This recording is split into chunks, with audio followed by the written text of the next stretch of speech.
A partir de este momento, estamos contigo, contigo unidos, contigo y tus problemas. RCR presenta Contigo, María Corina Machado. Contigo, contigo, María Corina Machado. María Corina, María Corina. El momento llegó, Venezuela se unió. Luchemos por la libertad. María Corina, María Corina. Todos los martes, aquí un enorme placer poder estar aquí compartiendo estos minutos contigo por esta ventana de la libertad, la búsqueda y defensa de la verdad que es Radio Caracas Radio. En la dirección general de la estación, Jaime Nestares, en la herencia de producción, Ulitza Arcaya, y en la producción de nuestro programa, Justo Navarra, Malala Nogales y Yair Pacheco. En los controles, José Gregorio González, y un abrazo gigante a Euler Guillén, mi gran amigo cantautor venezolano. Venezolanos, estamos viviendo días muy, muy intensos, muy dolorosos, en muchos sentidos. Vemos cómo el régimen y toda una estructura de complicidad y de corrupción cada día se pone más en evidencia, y eso se manifiesta en circunstancias terriblemente dolorosas para el país, pero al mismo tiempo se confirma lo que tanto advertimos sobre la naturaleza del régimen y sobre la necesidad de aplicar la justicia cuando se trata de criminales. Y por eso vemos cómo en las últimas horas alrededor del mundo empiezan a ocurrir una serie de eventos que no deberíamos ver de manera aislada, y por el hecho que ocurran lejos, en Cabo Verde, o en Madrid, o en los Estados Unidos, no dejan de tener una incidencia directa sobre la lucha por salvar a Venezuela que llevamos adelante. Yo creo que eso es algo que los venezolanos cada día tenemos más claros, porque estamos aquí y alrededor del mundo. Así como tenemos claro que no va a haber manera de tener el sufrimiento que viven los venezolanos si no logramos una transformación profunda del país, que pasa por desmontar una estructura de mafias, pero que va muchísimo más allá, que tiene que ver con los fundamentos de una república, con pilares éticos, con pilares liberales muy sólidos, donde se estimule la ciudadanía, el conocimiento, la innovación, donde prevalezca el mérito, obviamente la honestidad y la integridad, tanto en el servicio público como la responsabilidad en el ejercicio ciudadano. Siento que cada día estamos más claros de eso, y por eso yo hoy quiero tocar temas que se complementan entre sí. Uno tiene que ver, por supuesto, con lo que significa la educación, el conocimiento en una sociedad democrática, por qué le teme tanto una estructura criminal y totalitaria. Y en ese contexto lo que está pasando tanto con la universidad como la educación básica, la educación de nuestros niños, una generación completa que hoy en día está creciendo, no solamente sin acceso a alimentos, a salud, a vacunas, a seguridad, pero sin educación. ¿Saben? Pensar lo que significa un país donde los niños y los jóvenes no están estudiando, el daño estructural que se le está haciendo no solo a estos venezolanos y a sus familias, sino a toda la sociedad. ¿Cómo vamos a tener que actuar para poder no solamente detener, sino revertir este proceso de destrucción del conocimiento de nuestros más jóvenes? Por otra parte, está lo que significa la ciencia, la tecnología, el conocimiento para resolver problemas urgentes. Y aunque este es un momento en el cual la gente dice, no veo solución, nada puede cambiar, yo creo que es muy importante darnos cuenta que hay muchísimos venezolanos que están haciendo cosas increíbles en el mundo entero y aquí, que una vez que tengamos las condiciones propicias en una sociedad libre, Venezuela va a dar un salto extraordinario. Y por eso yo quise invitar hoy a una persona que por su vida, por su trayectoria, por su trabajo, abarca estas dos dimensiones. Le duele muy profundo la universidad y entiende como institución lo que significa para una sociedad democrática, pero también está en la línea de la vanguardia de la investigación, en este caso en temas de salud, y como además estamos en el mes de la lucha contra el cáncer de mama, que es la principal causa de muertes por por cáncer en las mujeres en nuestro país, ¿quién mejor que Omar Arias? Omar es un científico venezolano, magíster en física y profesor de la Universidad Central de Venezuela. Además fue consejero universitario allá en el 2006-2007, Omar. Parece que, hace poquito, pero parece que fuera así como el siglo pasado, ¿no? Sí, señor. Pero tú eres uno de esos venezolanos que aún en la lucha por la libertad del país estás pensando en lo que vamos a hacer en el futuro y en un tema tan crucial como la salud y la ciencia. Así que vamos a empezar primero por este tema, por el tema del cáncer de mama, que parece para alguna gente en Venezuela hoy imposible de resolver. Y dinos qué está haciendo la ciencia, así tú sabes, state of the art en el mundo, que vamos a poder traer para Venezuela. Bienvenido, Mari, y gracias por estar contigo. No, María Corina, para mí de verdad un honor y un placer poder compartir contigo, con toda la audiencia. De verdad, muchísimas gracias por tus palabras. Yo creo que es demasiado. Yo creo que al final todo esto se trata de lo que nosotros como venezolanos estamos dispuestos a dar por nuestro país, ¿no? Y definitivamente sí, la ciencia ha venido avanzando a pasos agigantados. Cuando evaluamos las cifras de la Organización Mundial de la Salud, de la Panamericana de la Salud, y vemos cómo en los países desarrollados el margen de mortalidad por cáncer de mama es menor al 20%, y te das cuenta, por otro lado, que en países africanos subsaharianos están entre 80 y 85, y que en países como Venezuela la mortalidad esté de las mismas proporciones, tú dices, hey, aquí está pasando algo de fondo. Y justamente de nada nos sirve, María Corina y todos aquellos que nos escuchan, que pintemos tal cual, que pintemos las ciudades de rosado, que nos pongamos lacitos rosados en todos lados, si no hay políticas públicas que apunten hacia el futuro. Si las políticas públicas en salud no están enmarcadas dentro de proyectos, dentro de programas a largo plazo, sencillamente pasará lo mismo que estamos viendo hoy por hoy con las universidades venezolanas, en donde se cree que por echar tres brochazos, 2 pinturas y arreglar 2 paredes, ya estamos arreglados. Lo mismo pasa en el sector salud. El sector salud ha sido muy golpeado, ha venido siendo golpeado sistemáticamente, obviamente a lo largo de todo este tiempo, y ahora lo que vemos son las consecuencias. Al no establecer líneas estratégicas directas, por supuesto que estamos ahorita en el punto en donde sencillamente no tenemos la forma de diagnosticar a nuestras pacientes. Y una de las cosas, María Corina, es que, mira, el cáncer de mama es perfectamente curable mientras más temprano lo diagnostiquemos. ¿Cómo lo logramos? 1, mamografía anual de control.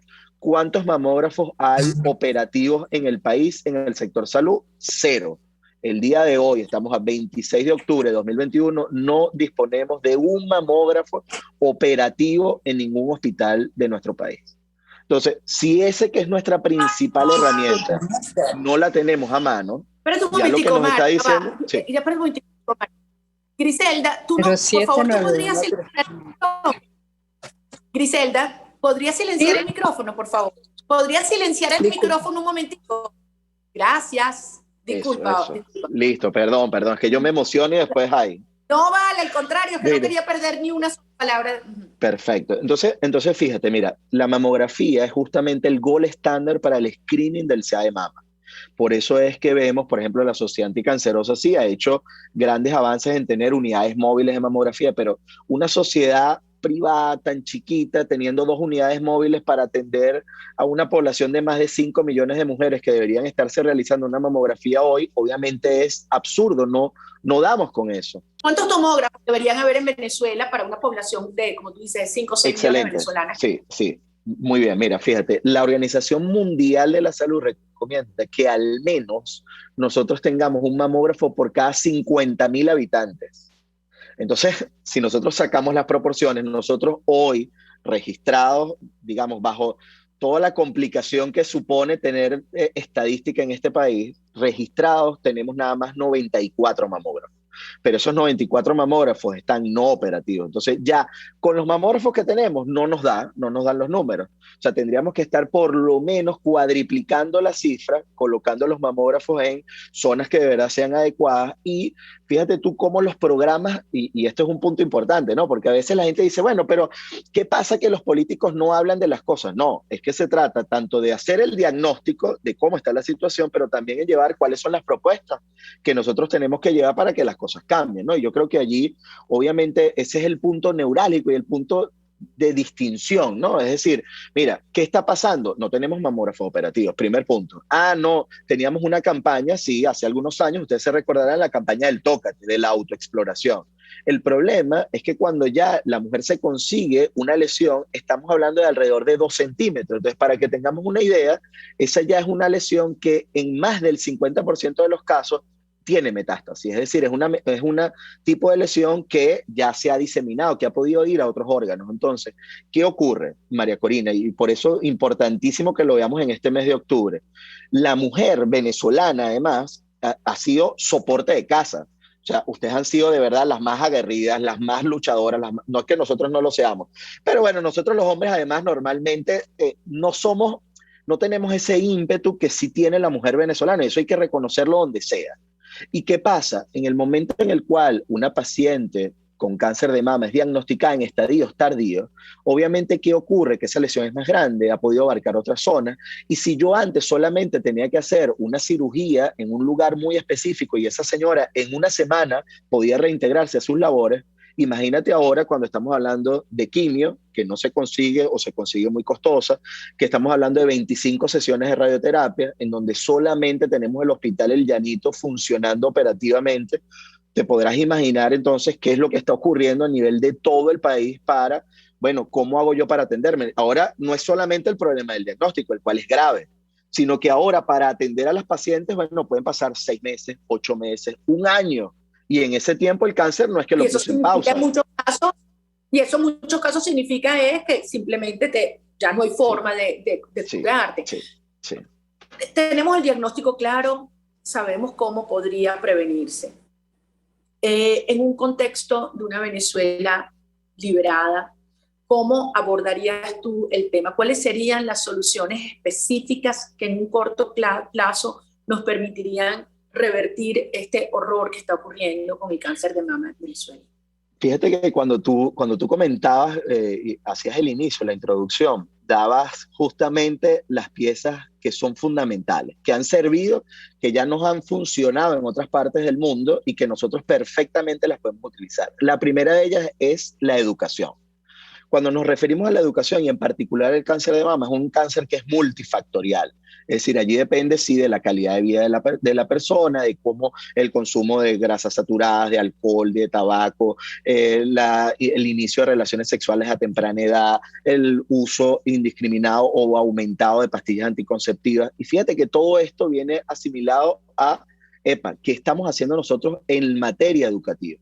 ¿Dónde nosotros estamos dando las conferencias o las charlas a las mujeres? No, bueno, en la empresa tal o en la empresa tal cual, donde nos llaman y entonces donde se nos saluda, se nos ayuda, Funcamama, Sociedad Anticancerosa puede ir a dar las charlas. No, el problema es que tenemos que abordar es qué ocurre en nuestros barrios. ¿Qué está pasando en los colegios para que las maestras estén ya preparadas? Entonces, hay una base que tiene que ver con lo educativo, María Corina, y fíjate tú que tú estás abordando este tema justamente en este mes tan importante, pero ¿cuántos políticos en Venezuela lo están haciendo?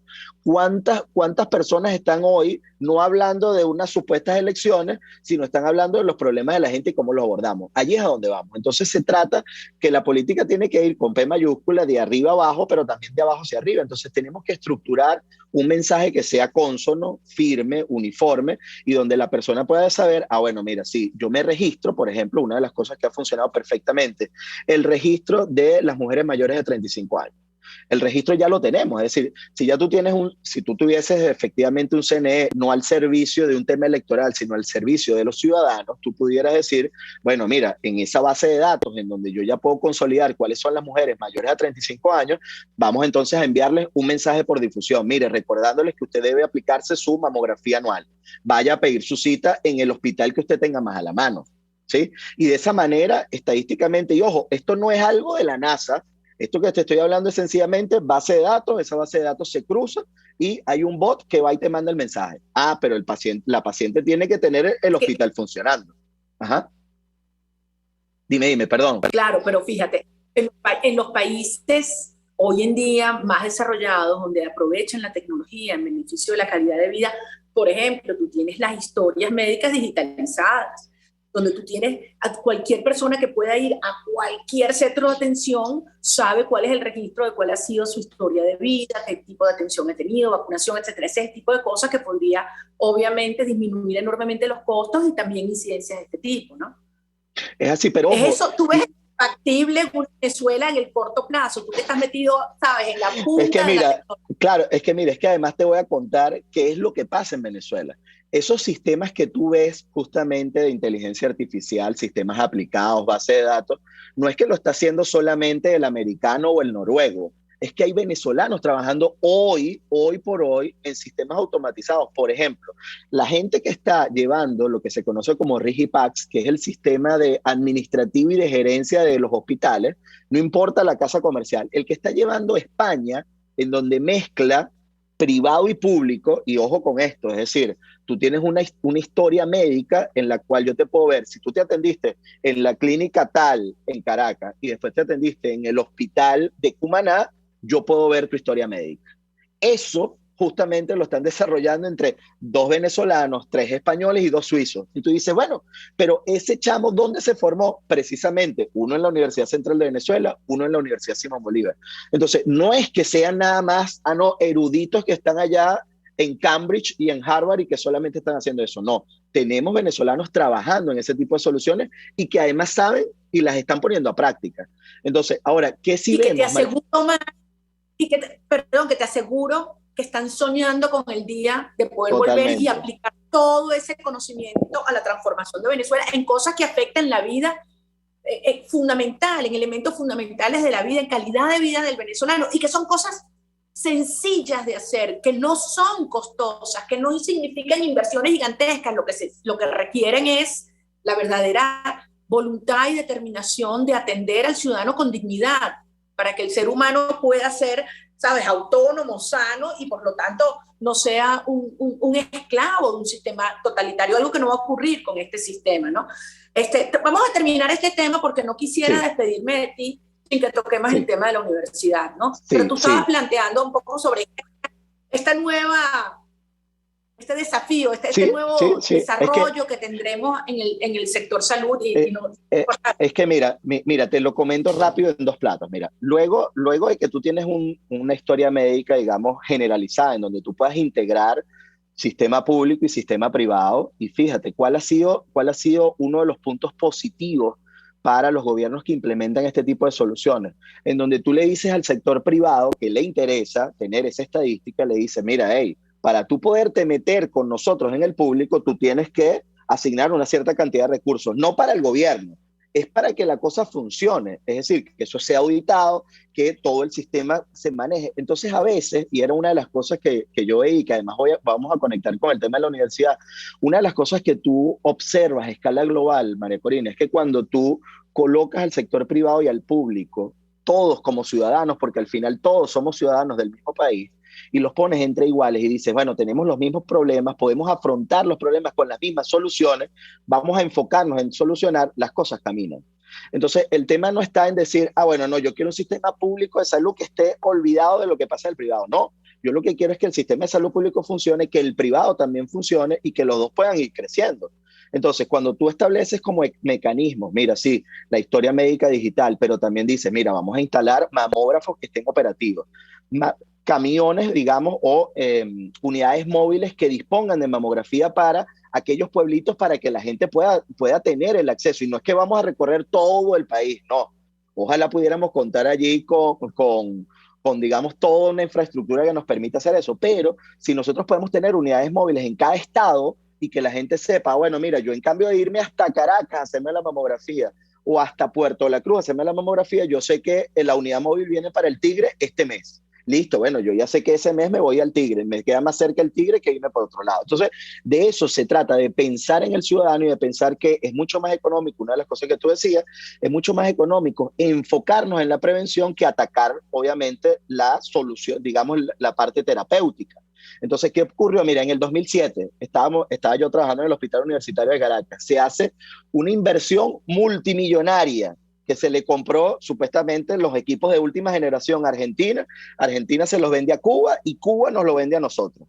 ¿Qué termina pasando? Equipos aceleradores lineales de más de $1,500,000 en Cuba, otros en Argentina, pero a nosotros nos terminaron despachando 17 unidades de cobalto 60, equipos que tienen una fuente radiactiva cuyo tiempo de vida medio es de cada 5 años tú tienes que cambiar la fuente radiactiva. Entonces, ¿de qué sirve? Y aquí voy al punto neurálgico. No se trata de decir, bueno, yo voy a poner 1.000 millones para invertir en equipamiento. No, no, no. Se trata de dónde están los profesionales y técnicos, que hay muchísimos en toda Venezuela, en todas las especialidades, y cuáles son las recomendaciones. No cuál es la recomendación de una casa comercial o de la otra, no. ¿Cuál es la recomendación de nuestros expertos? Tenemos la sociedad, mira, nosotros en Venezuela tenemos profesionales que son llamados de Francia, de Suiza, de todos lados del mundo, y todavía siguen en Venezuela, y que dan clase o van y dan asesoría. Han instalado hospitales, María Corina, en Brasil, en Francia, para el tema del COVID. Personas de una asociación que se llama Asociación Venezolana de Arquitectura e Ingeniería Médico-Sanitaria. Mira, esos son unos señores, yo tengo el gusto además de conocerlos. Y no hay uno en Venezuela. Es que ahí es donde voy. No hay un hospital. Mira, no hay, por supuesto, no hay un hospital, pero ellos los llaman para que vayan a diagramarlos, a diseñarlos, a evaluarlos, y lo han hecho. Y en Venezuela me han dicho, mira, no, es que a nosotros nunca nadie se nos ha acercado a decirnos, mira, ¿cómo vamos a trabajar el tema de salud? No, es que es mucho más fácil, por supuesto, irnos al fulanito dueño de tal empresa para que él nos diga, bueno, ¿qué vamos a instalar? No, no. Esto se trata de ir justamente a lo técnico, a lo científico, a saber qué es lo que está en vanguardia y cómo nosotros lo vamos a invertir. Ese yo creo que es el punto clave, María Corina. Como tú dices, una cosa es las dos caras del mismo tema, ¿no? La tragedia en el deterioro en la calidad de vida y la destrucción de la educación. Y por eso vemos cómo en estos últimos días se ha exacerbado el ataque a la universidad, pero no solo en la universidad. Vemos lo que está ocurriendo en la escuela básica, lo que la destrucción de la vida de los maestros, de manera sistemática, ir contra el pensamiento crítico y la libertad individual que representa la educación. O sea, sin educación no hay libertad, tú no puedes ser responsable si no estás informado de tus decisiones. Entonces, no puedo dejar de tocar este tema contigo porque como estudiante, dirigente estudiantil y parte de la comunidad universitaria, lo que está pasando con la universidad y estas imágenes que hemos visto en estos últimos días tienen que haberte sacudido en el alma. Horrible. ¿No sientes tú que ha faltado reacción coordinada de toda la sociedad frente a esta toma o este secuestro ya descarado de la Universidad Central y otras universidades autónomas? Por supuesto, María Corina, sí. La respuesta es que definitivamente ha faltado una solución y el confrontar lo que está ocurriendo. Es decir, mira, ahorita vemos posturas encontradas y cuando tú analizas o escuchas, bueno, pero es que era necesario, es que de verdad la universidad, pobrecita, ya estaba deteriorada. Sí, el problema es que, bueno, tú tienes aquí dos aspectos importantes a analizar, ¿no? Y que, como muy bien tú lo decías también al inicio en la introducción, no podemos ver las cosas de manera aislada, de manera separada, porque todo forma parte de un plan, para mi concepto, un plan macabro, en donde tú vas justamente como con el enemigo, es decir, tú vas, le disparas, la persona acá está herida, ensangrentada, y después te acercas con una curita y le dices, oye, pobrecito, te vas a desangrar, ven para ponerte la curita, ¿ves? Y se toma un selfie y dice, yo estoy ayudando aquí a mi adversario, ¿no? Al final, las universidades no son ni enemigos ni adversarios, pero no son enemigos ni adversarios en un Estado de Derecho real. Es decir, cuando tú tienes un gobierno libre, plural, en donde las universidades son sencillamente un actor más que se encarga de formar, como muy bien tú lo decías, críticos a cualquiera de los pensamientos, incluso al propio.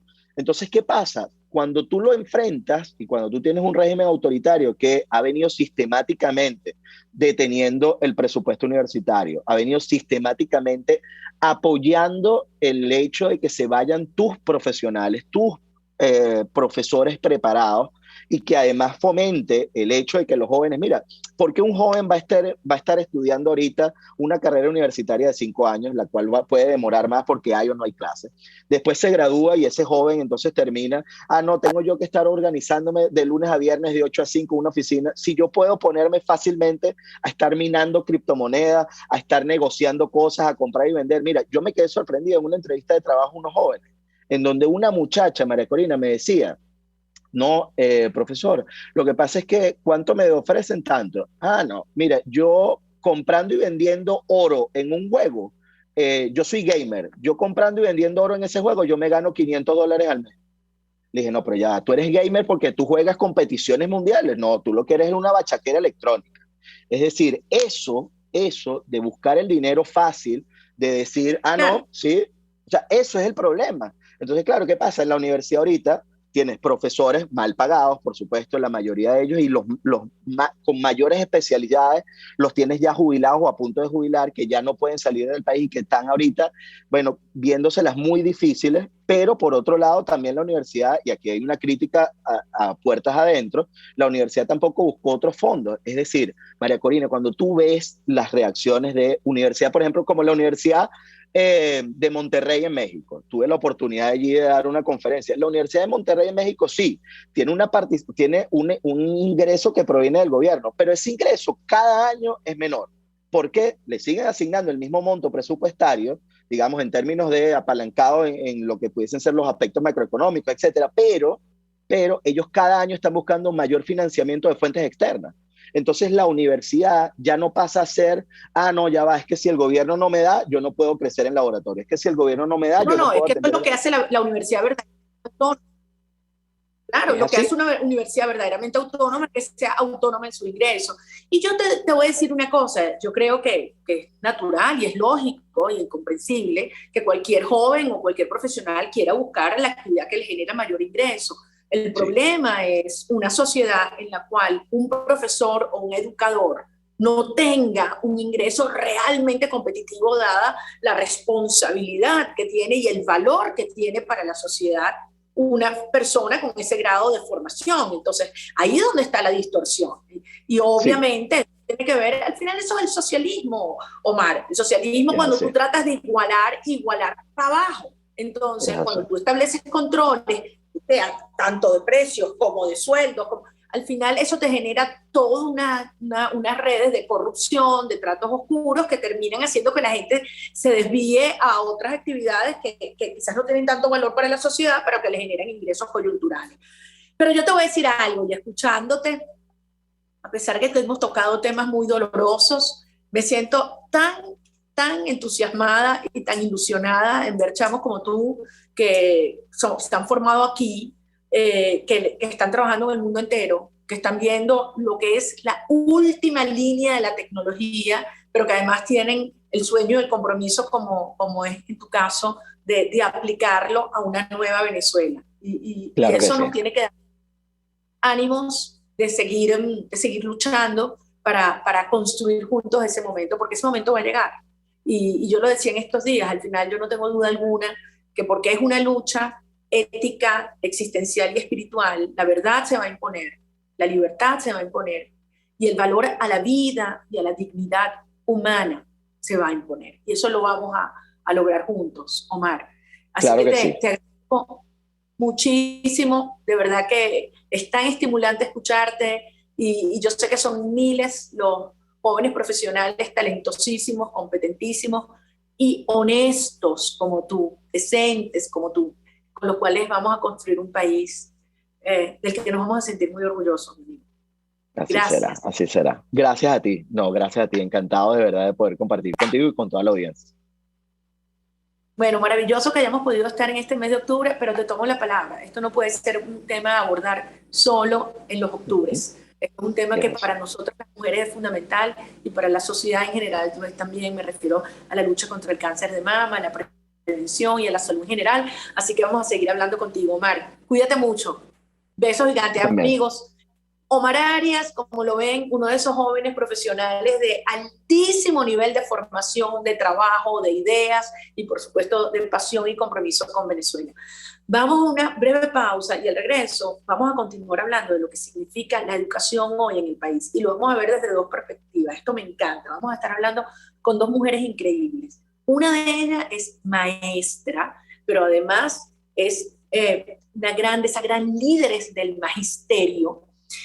Conocen lo que está pasando hoy en la escuela venezolana, lo que está viviendo el maestro, cómo están las instalaciones, qué están sintiendo los padres, cuál es la verdad que este régimen pretende esconder. Y vamos a hablar con una joven dirigente estudiantil también de la universidad, en este caso de la Universidad Central de Venezuela, y cómo frente a esta arremetida del régimen nos unimos todas, no solamente todas las mujeres, todos los venezolanos, para defender la educación, defender la escuela, defender la universidad.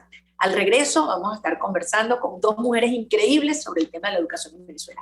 Ya regresamos contigo.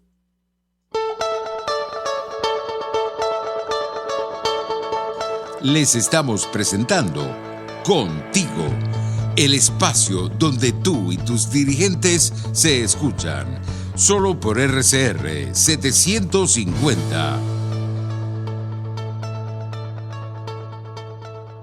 Puedes seguirnos en nuestras redes sociales, en Twitter, @RCR750, la radio que se ve. Mis amigos, una empresa comprometida y responsable con su personal es una empresa segura, y Produzca es la compañía pionera en Venezuela que ofrece la mayor cantidad de equipos de comprobada calidad para garantizar la seguridad integral de toda la nómina industrial de cualquier empresa. El catálogo de Produzca es inmenso, todo tipo de guantes, cascos, accesorios y productos varios de protección para tu personal. Conoce más de Produzca en www.produzca.com. Produzca, seguridad en tu empresa de los pies a la cabeza. Una ventana para las propuestas y denuncias de las comunidades populares de Venezuela. Evelyn Martínez y la Red de Ciudadanos llegan debatiendo problemas y promoviendo soluciones. Es el Radar de los Barrios. Por la autonomía de los movimientos sociales que no pueden ser complementos de partidos o gobiernos. El Radar de los Barrios, de lunes a viernes, a partir de las 10 de la mañana, por RCR 750 AM.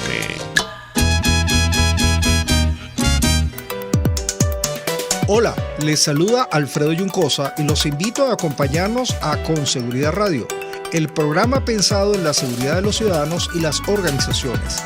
Con Seguridad Radio, todos los sábados a las 12 del mediodía, por RCR, la radio que se ve.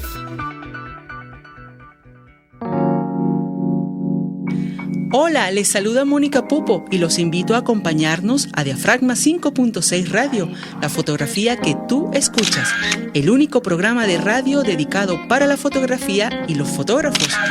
Diafragma 5.6 Radio, todos los sábados a las 11 de la mañana, por RCR, la radio que se ve. RCR 750 AM.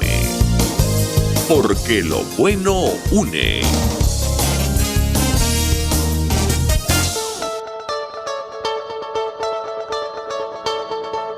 Pluralidad, libertad y respeto. Estás escuchando Contigo, solo por RCR 750. Linda. Bueno, amigos, aquí estamos de regreso contigo y este es un programa desde el inicio hasta el fin. El hilo transversal es la educación, el conocimiento, la innovación, la ciencia.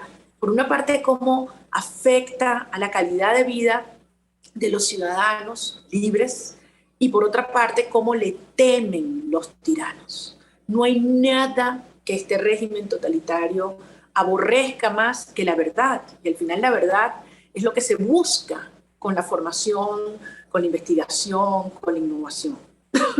Desde el inicio del chavismo vimos la pretensión de infiltrar la escuela, el sistema educativo. Llegar con ideas que destruyen los valores de la libertad, los valores humanos y los valores que prevalecen en la sociedad venezolana. Y allí nos encontramos con una barrera infranqueable al maestro venezolano. Yo siempre digo que aquí vamos a tener que poner muchas estatuas en el futuro de testimonios extraordinarios de coraje, de entrega, de conciencia cívica, pero sin lugar a duda el maestro ha sido esa barrera para frenar la pretensión, primero el chavismo y ahora más descaradamente el madurismo, de acabar con la educación, desde la educación preescolar hasta la educación universitaria.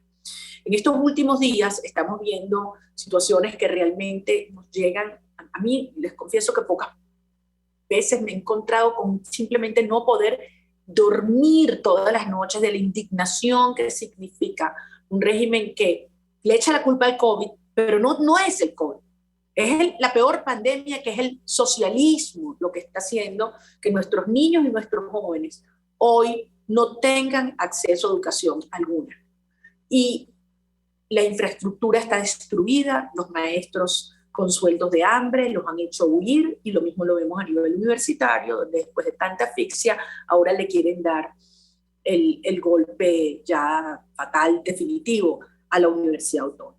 Estamos, por lo tanto, con dos personas que viven la educación todos los días de su vida, la defienden, la promueven, que son Griselda Sánchez, como maestra, y además ella es presidente de Fordisi y secretaria política de Venezuela en Caracas, pero una de esas voces que está presente en toda la lucha del magisterio en nuestro país. Y Luisely Castro, que es nuestra coordinadora de 20 universidades, pero además ella es presidenta del Centro Estudiante de Estudios Internacionales en la Universidad Central de Venezuela. Y Luisely, en estas últimas horas, su imagen y su voz le ha dado, yo tengo que decir que es la vuelta al mundo, Luisely, porque no te imaginas la cantidad de gente. Yo con mucho orgullo lo recibía, me decía que con cuánta dignidad y con cuánta claridad has estado tú allí en la universidad, que ha sido objeto de esta humillación tan brutal por parte de Maduro y el régimen. Entonces, vamos a empezar contigo y ese testimonio que tú nos has dado, los venezolanos, de los estudiantes allí defendiendo su universidad. Bienvenida. Gracias, María. Bueno, nada, primero gracias por la invitación. De verdad, para mí es un honor y un placer estar compartiendo este espacio y llevando lo que está pasando en la universidad a toda Venezuela. Como tú bien lo dijiste, los últimos días o los últimos meses la universidad ha estado pasando por un proceso bastante complicado, en donde vemos que prácticamente ya para el régimen la autonomía es inexistente. Ya para ellos no hay tal cosa como es la autonomía. Lo decíamos ayer, quienes destruyeron la universidad hoy se quieren pintar como los salvadores de la universidad pública y autónoma en Venezuela, ¿no? Hablando con los muchachos ayer, de hecho le decíamos, esto es tal cual, te parten las piernas y te dan las muletas, porque nos asfixian presupuestariamente, nos atacan como estudiantes, como profesores, porque no te voy a mentir, o sea, uno declara y uno tiene miedo de que luego le pase algo, y aún así viene el régimen descaradamente y dice que ellos están salvando la universidad, que la universidad parecía un retén cuando ellos son los que tienen el principal objetivo de atacarla, ¿no? De hacerla desaparecer. Y algo que decías tú con Omar hace rato era que lo que más busca el régimen en este aspecto es la ignorancia. Cuando tu país es ignorante, cuando tus ciudadanos son ignorantes, es más fácil atornillarse al poder. Y eso es lo que ha buscado constantemente el régimen con la universidad, ¿no? Ahorita con la Universidad Central de Venezuela, que ha sido por años un bastión de lucha. Es bastante contradictorio ver la universidad, sí, muy bonita, pero ¿qué pasa cuando le quitas la pintura que han puesto en los últimos días? Que, ojo, nosotros lo intentamos, pero también fue demasiado complicado. ¿Qué pasa cuando ves realmente lo que pasa adentro, qué pasa con los estudiantes que luchan todos los días para poder seguir estudiando, qué pasa con los profesores que tienen cada vez 2 o 3 o más trabajos para poder mantener a sus familias, o qué pasa ahorita en la pandemia cuando vemos una universidad, cualquiera, no solo la Universidad Central, que no está lista para una virtualidad o una presencialidad total como lo están otros países, ¿no? Entonces, cuando no veo eso como dirigente estudiantil o como estudiante, en verdad es bastante doloroso, ¿no? Y lo veo ayer, de hecho, con la declaración que dimos, mucha gente nos decía o me decía que, ¿y qué has hecho tú por tu universidad? Seguro tú no agarras ni una escoba para arreglar la universidad o no estás demandando nada dentro de la universidad, y no es así. De hecho, todo el tiempo hay jornadas de limpieza, hay jornadas de recuperación, siempre estamos presentes en la universidad, recorriendo la universidad para ver qué es lo que pasa, denunciando, pero al final no podemos hacer gran cosa si no tenemos el presupuesto para mantenernos, ¿sí? Y aunque se ha intentado darle como, digamos, esa inyección para poder mantener nosotros la universidad, cuando tenemos un régimen que nos ataca constantemente, la esperanza sigue, pero es poca, y la gente ya tiene como su mundo aparte también. Entonces ahora vamos es muy complicado. a hablar, Miceli, cómo podemos convertir, y yo así lo creo, que la educación es una causa aglutinadora, ¿no? Y la universidad y la escuela.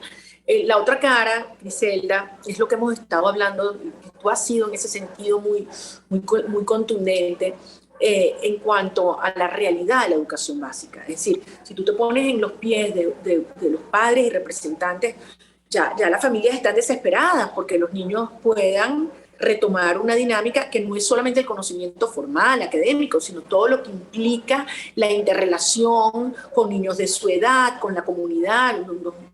No nacimos para estar encerrados y aislados, que es lo que el régimen quiere.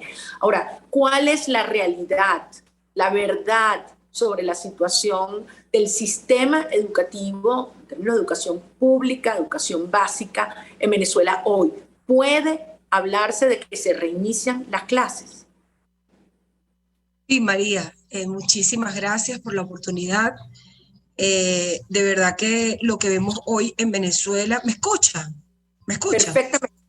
Sí, muy bien, dice. Lo que vemos hoy en Venezuela es un gran crimen, así lo hemos calificado y lo hemos dicho y lo hemos denunciado ante la prensa nacional e internacional.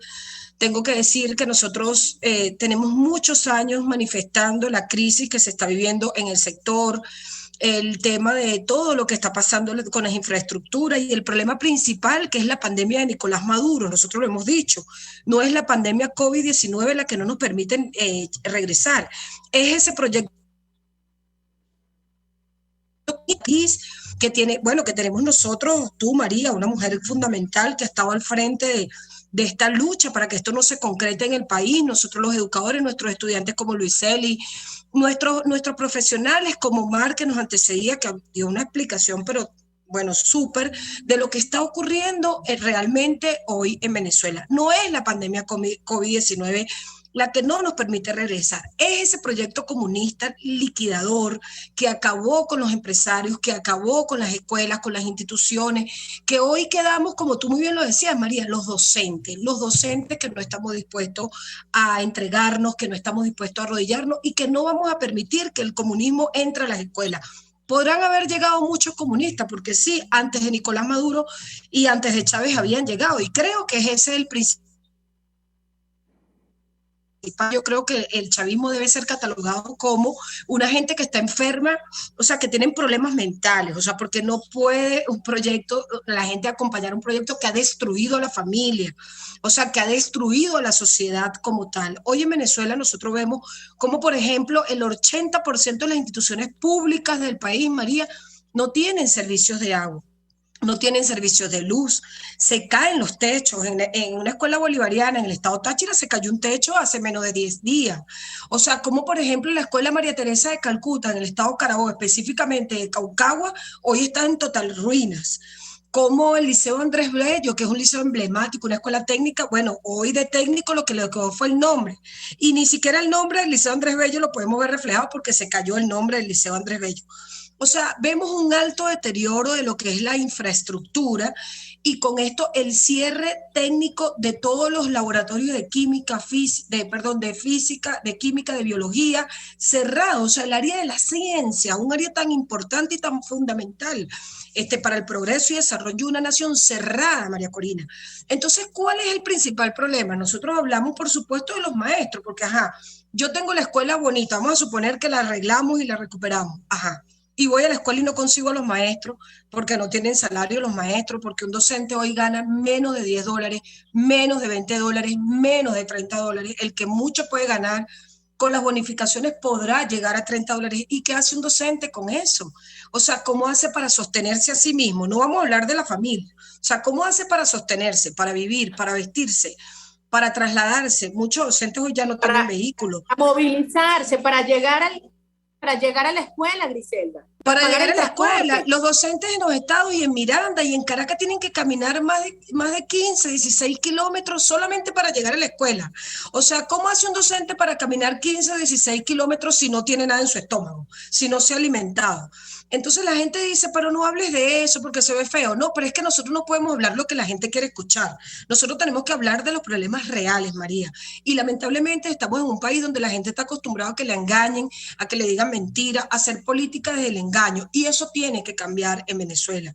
Y por eso nosotros desde Vente estamos trabajando, porque nosotros definitivamente tenemos que decirle al país la verdad. O sea, porque si no entendemos el problema natural y el problema real de la educación, pues nunca vamos a sacarla adelante, porque así es difícil. Tenemos que hacer un diagnóstico desde la verdad. Y la verdad es que esto es un proyecto comunista que quiere liquidar al sistema, a los maestros, a los estudiantes y a todo el mundo, porque tengo que decir que antes de la pandemia, María Corina, el 50% de la población docente y estudiantil ya había desertado. Por la misma crisis. Eso es muy importante. Muy importante. Nosotros hicimos una investigación, María Corina, civil que se dedica a la formación de dirigentes sindicales y estamos dedicados al sector de educación porque tengo que decir, María Corina, somos muchísimos y nos enfrentamos a un régimen, pero también nos enfrentamos a unas federaciones que se quieren sostener en el poder, no importa lo que pase. O sea, no importa cómo vivan los maestros, no importa que se mueran de hambre, porque aquí se han muerto docentes de hambre.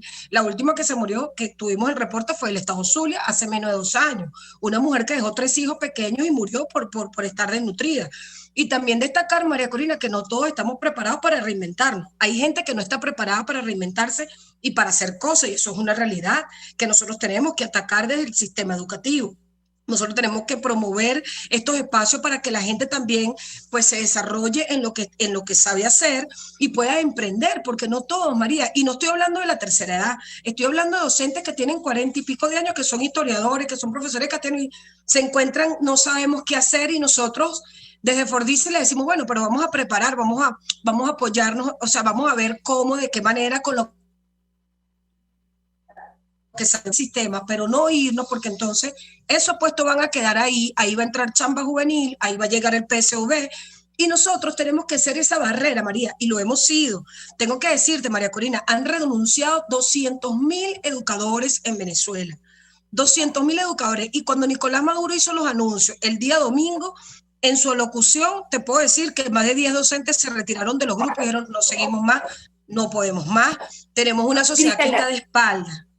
Yo sí. Teniendo este crudo panorama, que además todos lo vivimos, porque todos somos padres, tenemos familiares que son estudiantes o que son docentes, o que hemos sido docentes, profesores universitarios, nos duele la universidad.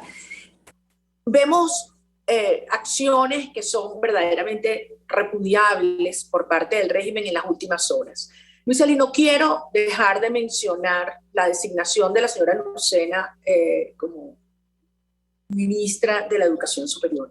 Debo confesar que mi primera reacción fue de un repudio total, pero no me llama la atención, porque el régimen, precisamente para combatir lo que es la universidad, que es la búsqueda de la verdad, del conocimiento, de la justicia, te impone un individuo, esta mujer, que representa precisamente lo contrario, la opacidad, la mentira, la trampa, la farsa, pero ella sí sabe de algo, que es legitimar lo ilegítimo.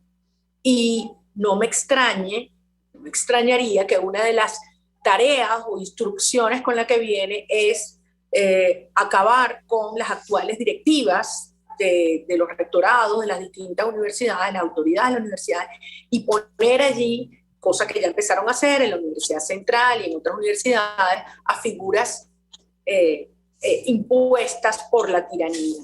¿Cómo ven ustedes esta amenaza con la señora Lucena en esta posición ahora? ¿Cómo lo ven los estudiantes?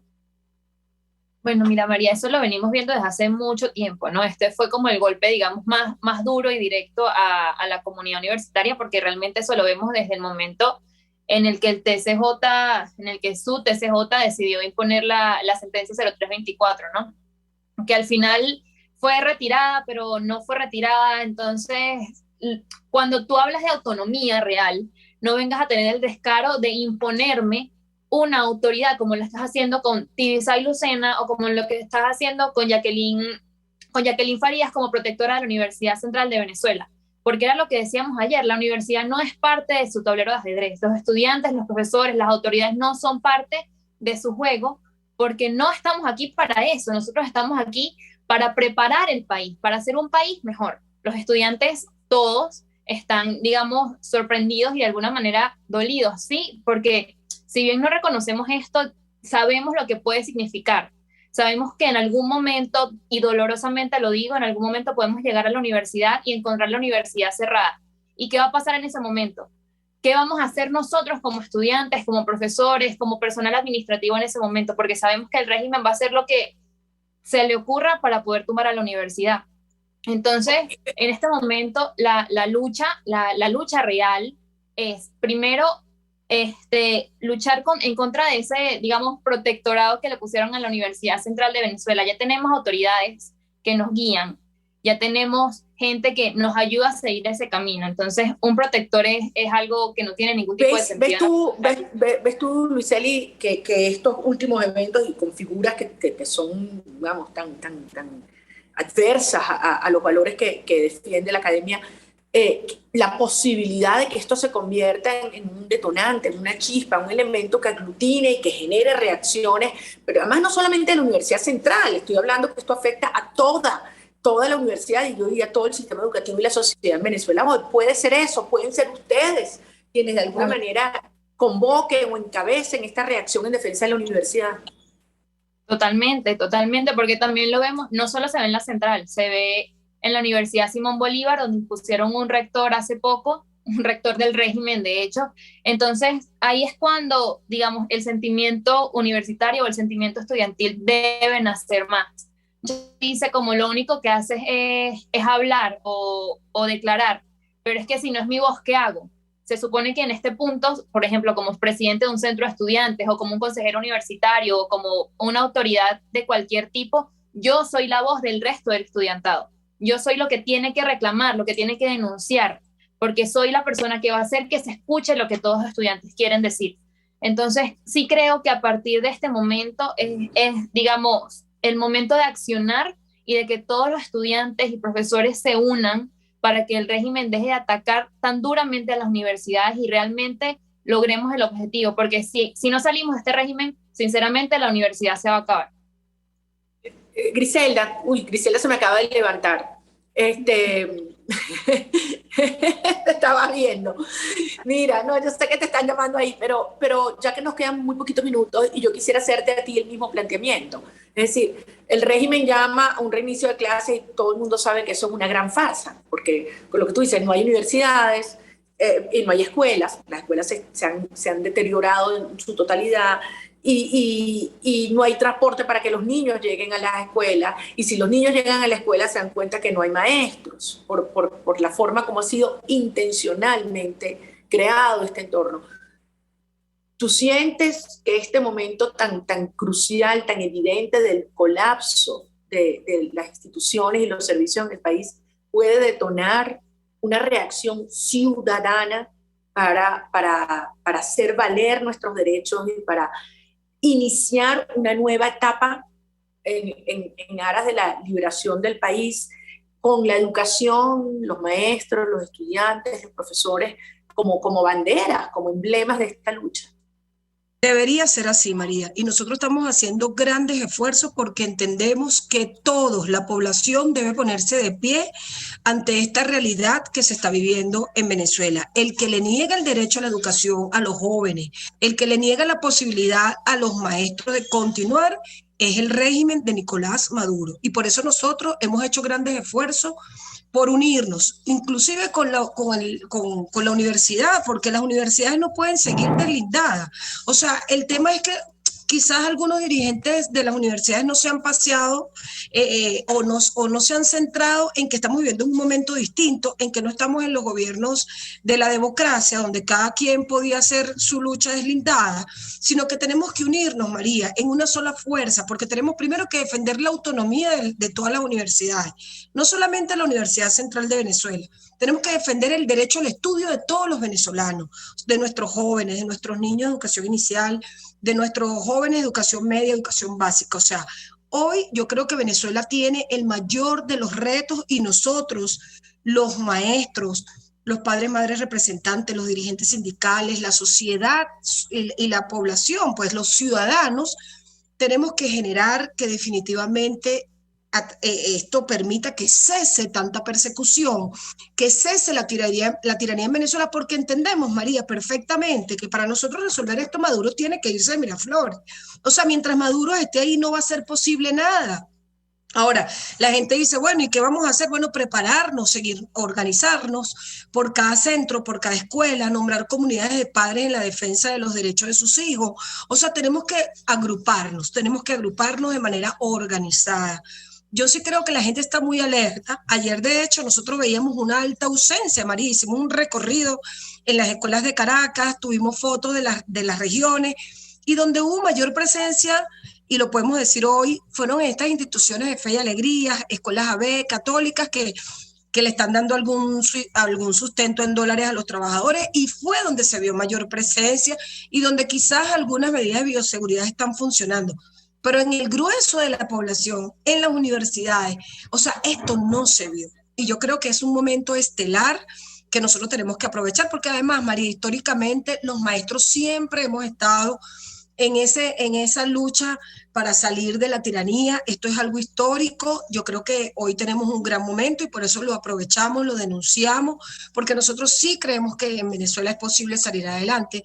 Nosotros creemos que sí hay voluntad política, pero que no está la voluntad política en ese G4, en esas federaciones cómplices de lo que hace la gente en el Ministerio de Educación, el del Ministerio de Educación Superior, y que nosotros tenemos que salir, lamentablemente, de mucha gente que no sirve, María Corina, o sea, que le quedaron grandes esos cargos. En esos partidos hay gente valiosísima y nosotros entendemos que es así, que no son todos, pero las cabezas de estas organizaciones tienen que poner sus cargos, porque los ciudadanos no estamos dispuestos a vivir en el hambre, en la miseria y en la pobreza, y porque ya basta de tanto atropello. Creo que es el momento de organizarnos en una sola fuerza ciudadana que permita que definitivamente nos tracemos una estrategia para realmente salir de esto, olvidarnos del tema de los dólares, de cuánto hay para eso. O sea, tenemos que pensar en el país, y yo creo que para que eso pase, bueno, sí creo que hay gente valiosa. Hoy mismo estaba aquí Luiseli, que yo no vi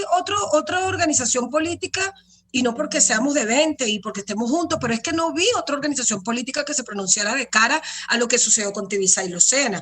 Entonces los dirigentes te dicen, aquí no hay dinero. Ajá, María, si no hay dinero, ¿cómo fue que le cancelaron este montón de dólares a estos abogados para liberar a Alesa? O sea, claro que hay dinero, aquí lo que no hay es voluntad política, María, y por eso nosotros estamos luchando, y por eso...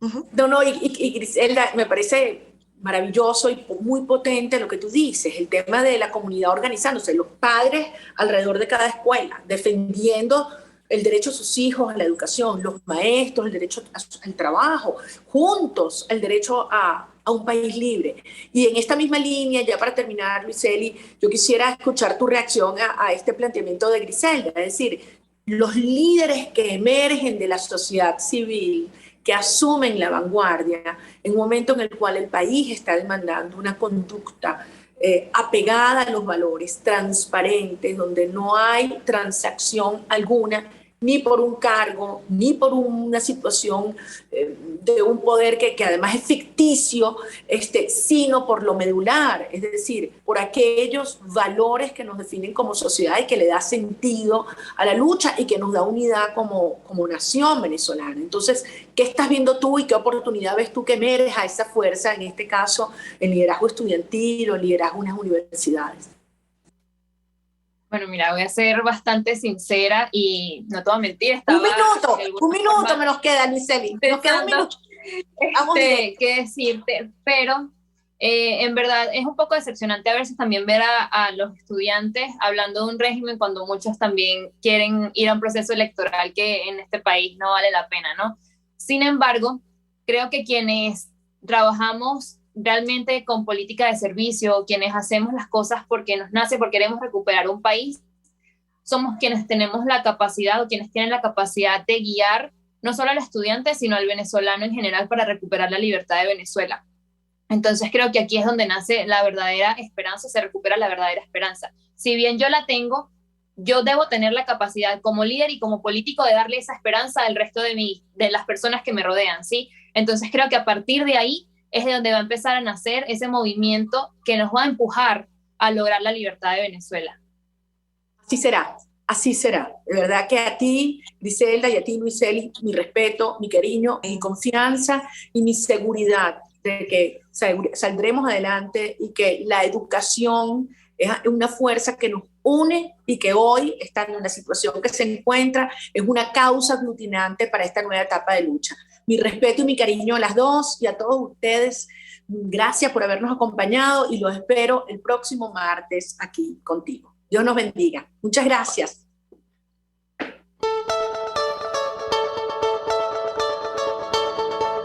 RCR presentó Contigo, donde la pluralidad de pensamiento confluye. Solo por RCR.